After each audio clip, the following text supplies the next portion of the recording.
आहिनि। जश्न ईद मिलादुन नबी सल्लल्लाहु अलैहि वसल्लम जे हवाले सां नंढनि वॾनि शहरनि में रैलियूं कढी वियूं आहिनि, जॾहिं त इन हवाले सां महफ़िलूं बि मुनक़िद कयूं वियूं आहिनि। मस्जिदूं, घर ऐं घिटियूं रंग बिरंगी रोशनियुनि ऐं साइन झंडियुनि सां सिंगारियो वियो आहे। इन हवाले सां मुख़्तलिफ़ शहरनि जी सूरत हाल अवां ताईं पहुचायूं पिया। जॾहिं त हाणे ठठो जी सूरत हाल मालूम कंदासीं। असां सां लाइन ते मौजूदु आहे KTN न्यूज़ जो रिपोर्टर महबूब बिरोही। जी महबूब।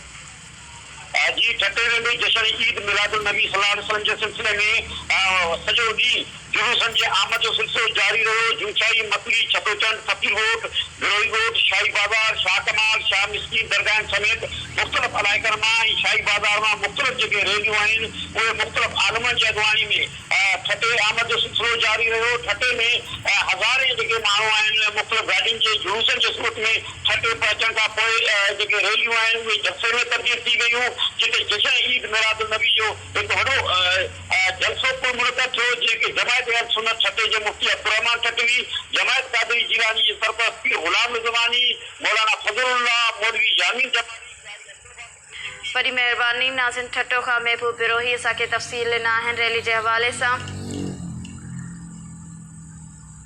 ख़बर अवां ताईं पहुचायूं पिया। जश्न ईद मिलादुन नबी सल्लल्लाहु अलैहि वसल्लम जे हवाले सां नंढनि वॾनि शहरनि में रैलियूं कढी वियूं आहिनि, जॾहिं त नाज़िन कंदकोट में बि रैली कढी वई आहे।